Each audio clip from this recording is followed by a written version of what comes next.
Welcome to the University of Pittsburgh's Health and Explainable AI podcast. I'm your host, Jordan Gass-Poore, a health and science reporter. Join me as we cover advancements being made in health informatics and explainable AI for students, researchers, and healthcare practitioners interested in applications of artificial intelligence and machine learning. This podcast is produced by the University of Pittsburgh's Health and Explainable AI Research Laboratory at the University of Pittsburgh School of Health and Rehabilitation Sciences Department of Health Information Management. Headed by Ahmad Tafti, Pitt's HexAI Lab cultivates extramural collaborations with academic institutions both nationally and internationally through its research, educational contributions, and this podcast series.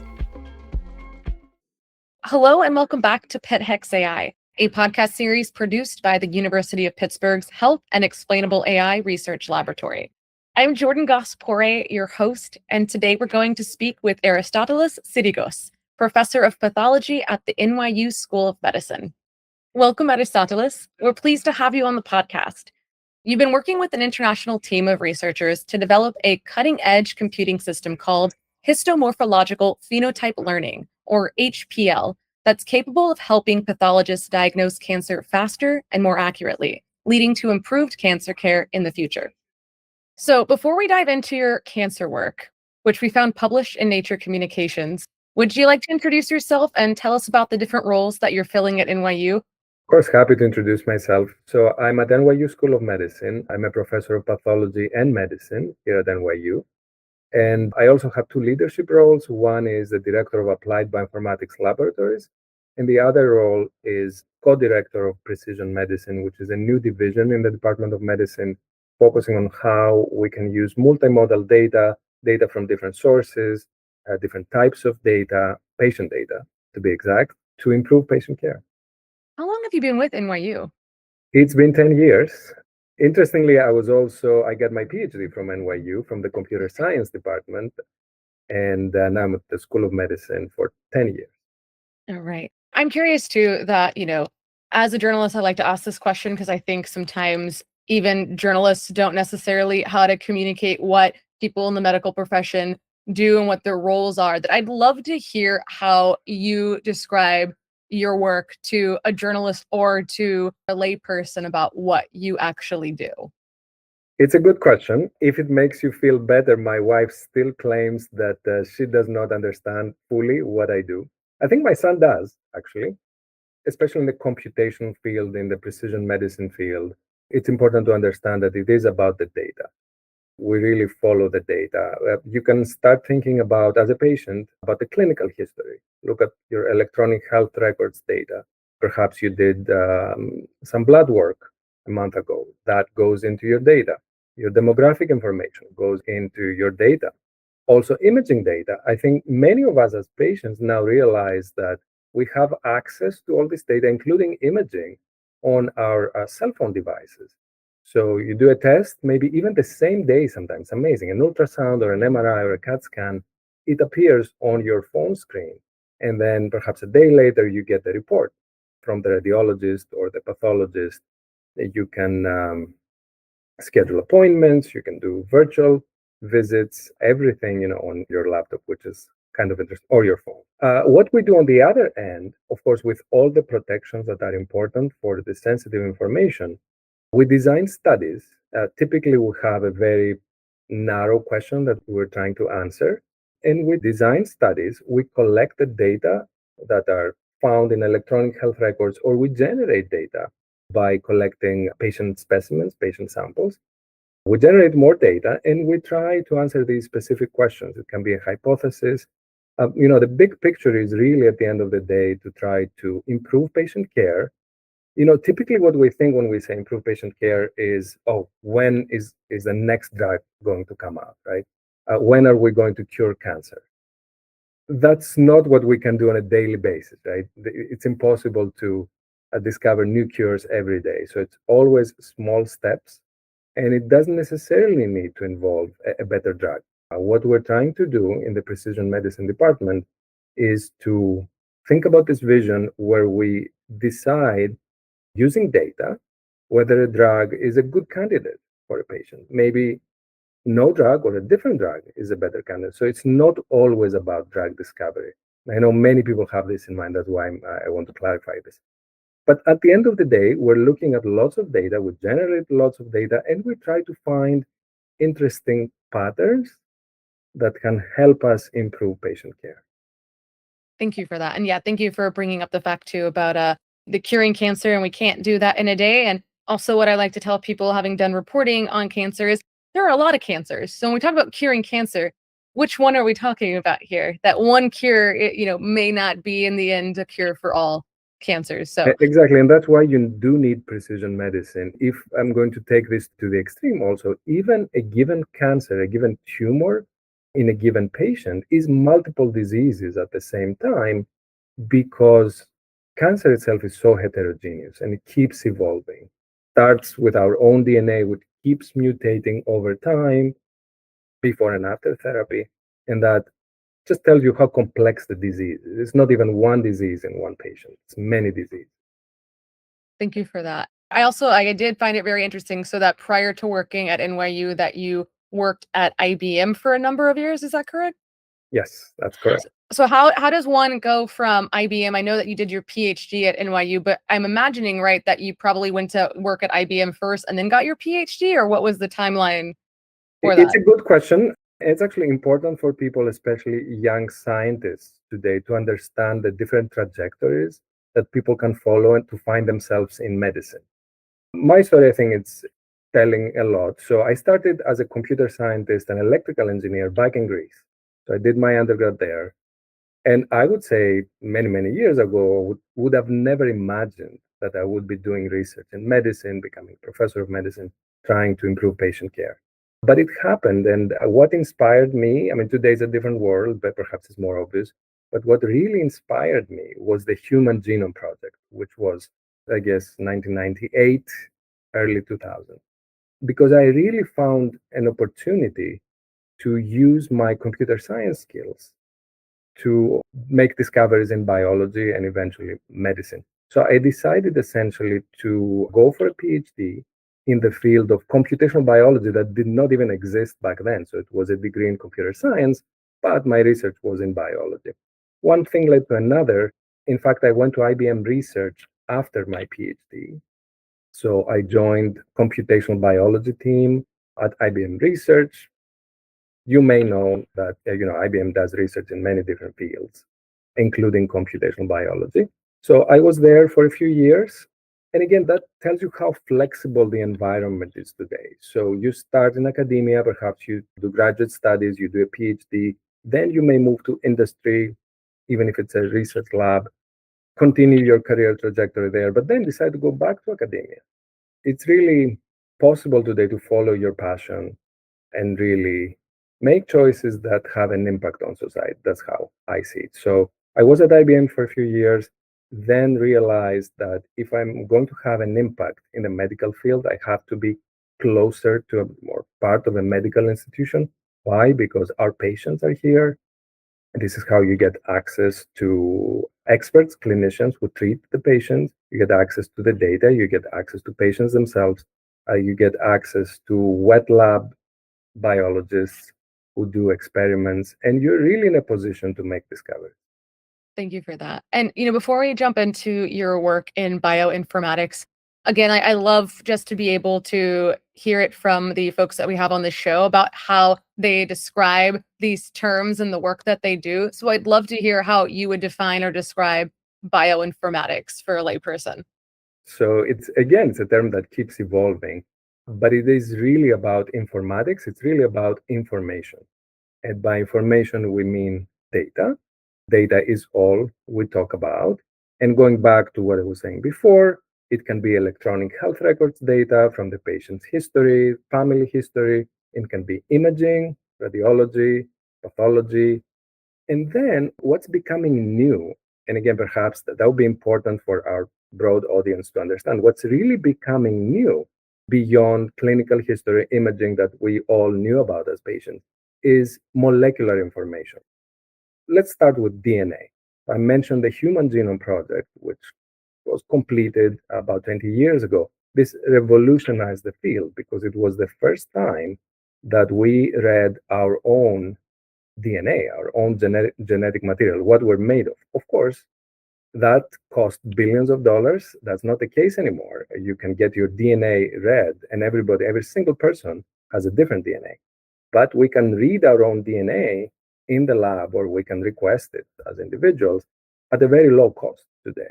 It really revolutionizes the field, allows us to get molecular information, not about our genetics, but also about how genes within a cell, within a tissue, how they function and how that function becomes dysfunctional, I guess, in disease. So this is really the crux of bioinformatics. We're getting down to the cellular level. We're trying to understand cells as small devices that function within our bodies. And many, many years ago, these devices were a black box.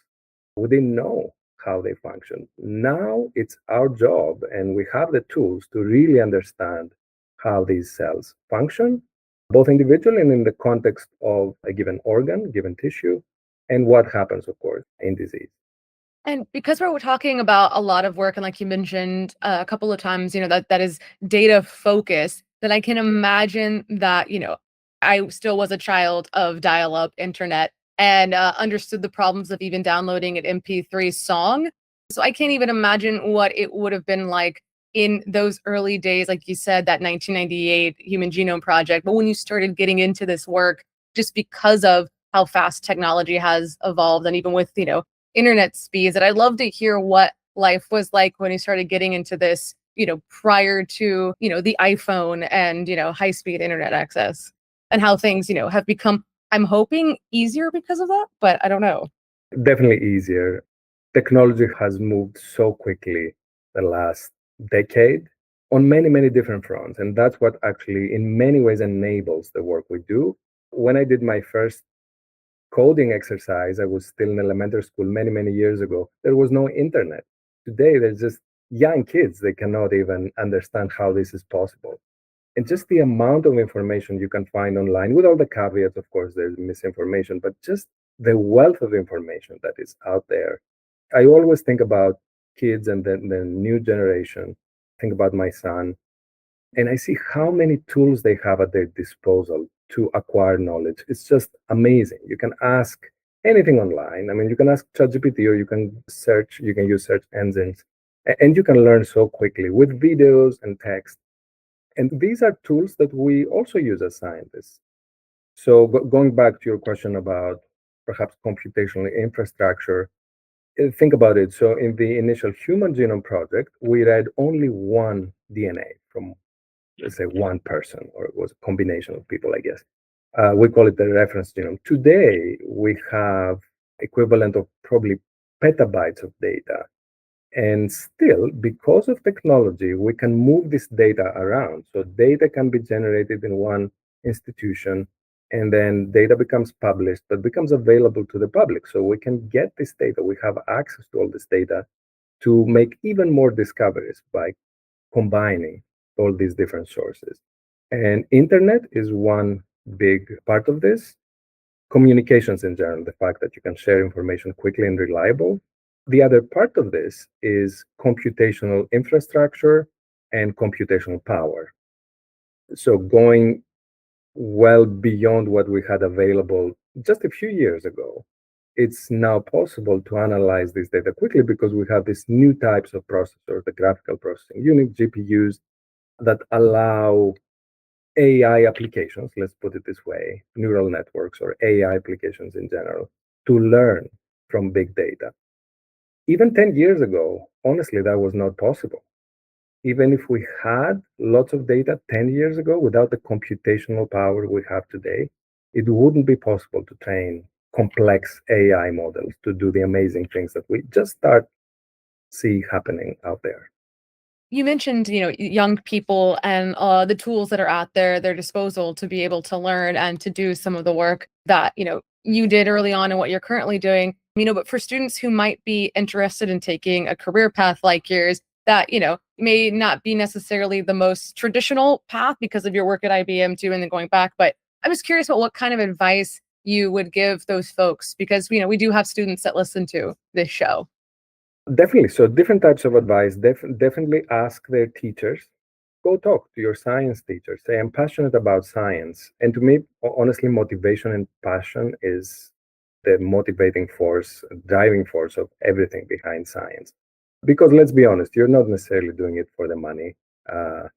Definitely not doing it for the money. So people who are passionate about science, I advise the kids to go talk to your science professor, find additional mentors, perhaps friends of your parents, could give you additional advice if they happen to be scientists.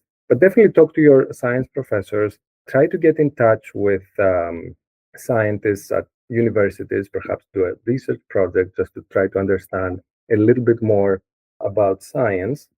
And, just get your feet wet, There's just so many tools out there. You can even do your own research using start with ChatGPT, perhaps. If you're curious about something today, you can just ask ChatGPT. Thank you for that. Unlock the future of AI at Pitt HexAI.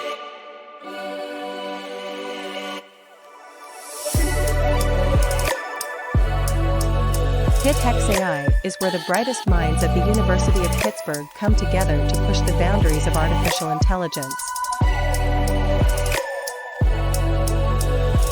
Tune into the Pitt HexAI podcast to hear experts discuss cutting-edge AI research and its real-world impact.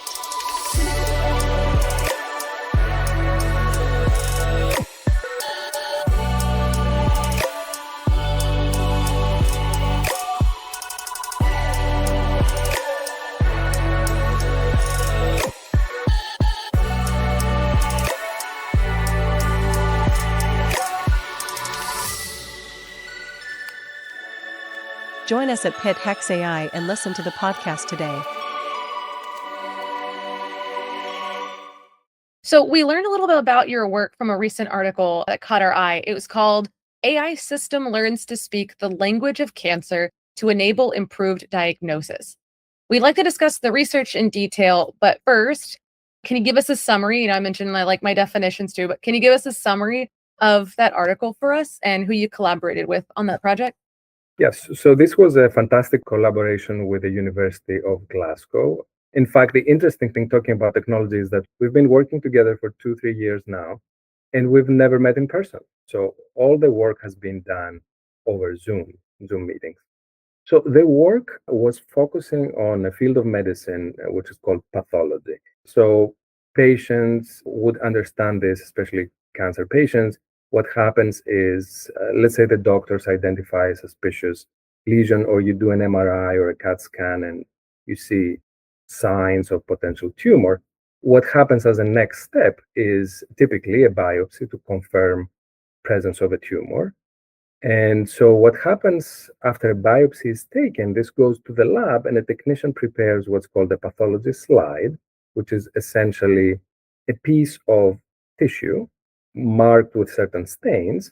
And then this slide is taken by pathologists, experts, who view the slide under the microscope so they can actually go down to cells. They can see the cells. And by looking at the morphology of the cells and the architecture of the tissue, they can determine whether it's a tumor or not, and what type of tumor, what subtype of tumor, and sometimes they can even make a prognosis. How well will the patient do, depending on the complexity or the aggressiveness of the tumor. So all that happens today pretty manually. So there's a slide preparation, slide goes to the pathologist, the microscope is involved. It's a well streamlined procedure because pathology is the cornerstone of modern medicine, but still there's quite a manual work that needs to be done.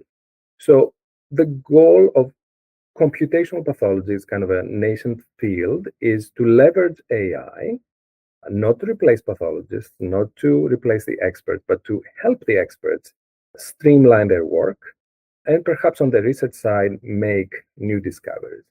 So what we did in this paper, and many others have been working on this field, we're not the only ones, obviously, is to use a new type of AI, which we can go into detail soon, which is called self-supervised AI as opposed to supervised AI. But the goal was really to leverage AI to make a diagnosis on these pathology slides. which can then be confirmed by the pathologist, or the pathologist and AI can work together to make better diagnosis, more accurate diagnosis without any mistakes, hopefully. Because, often as a patient, you do ask for a second opinion. I think it happened to all of us. You get an opinion, and then you start wondering, did the doctor take into account everything? Shall I ask for another expert, perhaps at another institution? And we hope that this second opinion or third opinion could come in the future from an AI system. And how much this would expedite the whole process, make it more streamlined. Perhaps the patients will even trust more a diagnosis if they know it comes both from a human expert, but also confirmed by AI. So that's really the big picture. And of course, we can go into details what this new AI method did. Yeah, I'd love to find out more about the new AI method, but I also would like to know too how far along this is. I mean, when do you think this? I know people don't like predictions, but thinking through what might the timeline be for something like this to happen. Yes, it's a very important point to discuss, especially for the broad audience, to understand what steps need to be taken to perhaps take an AI system and move it to the clinic and clinical practice. So let's say you have a prototype built on AI. Can we immediately apply it in clinical practice? The answer is no. So different steps need to be taken. First of all, you need to have a thorough validation, and we call it prospective validation of this system. So kind of a pilot study where alongside a human expert, you test the system and you make sure that it makes similar diagnosis, ideally 100% agrees with a human expert or a combination of human experts.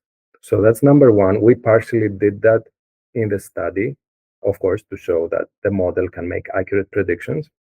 But the other thing that needs to happen is systematic digitization of the data. Because what happens today is this slide is prepared and then the microscope is used. But for AI to be able to make a diagnosis, you need to digitize the slide. It has to be an image. So I'm actually happy to say that NYU School of Medicine is moving soon fully digital in pathology, meaning that there will be systematic digitization of all these pathology slides at the source, and the pathologists are not going to be using microscopes anymore. They will be looking at their computer screens. And again, this goes back to this flow of information, how everything slowly is entering the digital space, and this makes everything much easier. So when this happens systematically and everything is digitized, then the pathologist will still look at these images and they will make their diagnosis. But then it becomes much easier for an AI system to also look at these images and make their own diagnosis. So digitizing is the first step. The second step would be to make sure that the AI system, so right now we have a prototype. This was developed in the lab, but you really have to build a software around it that is very easy for pathologists to use. We cannot just give them the code we developed in the lab. So there has to be an enterprise level solution. Typically, this happens when companies take the code, perhaps collaborating with us or developing their own, but they build real software around it. That's important because it gives you security that patient information is not going to be leaked, gives you ease of use, gives you documentation. So any decision that the doctors took by looking at the AI needs to be documented. So it's not trivial, in other words. It's more of an engineering step that needs to be taken. So it's not rocket science, but somebody needs to invest heavily to get this done properly. And then the other thing I should mention is even when these systems are deployed, let's say now you have the software, everything is digitized, you've tested thoroughly your system, and it works, and it produces accurate diagnosis, you still have to continuously monitor this system.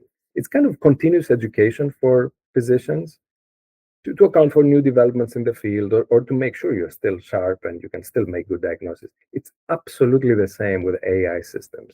Perhaps there's this misconception that AI will come in and solve everything, would be not be vulnerable to any mistakes or any weaknesses. It's not true. Because if you change anything in that workflow that AI uses. Let's say you're digitizing your slides differently because of upgrades in your scanner, or perhaps a technician who generates the slides uses a different stain, or it's a different technician. It's very easy for AI, if not built properly, to get thrown off when shown slightly different variations of the same image. It's not true for humans, actually. Humans, we have a sense of what's noise. When you see an image that's blurred, you're going to take that into account or even ignore that image and ask for a new image. AI needs to eventually learn all these nuances.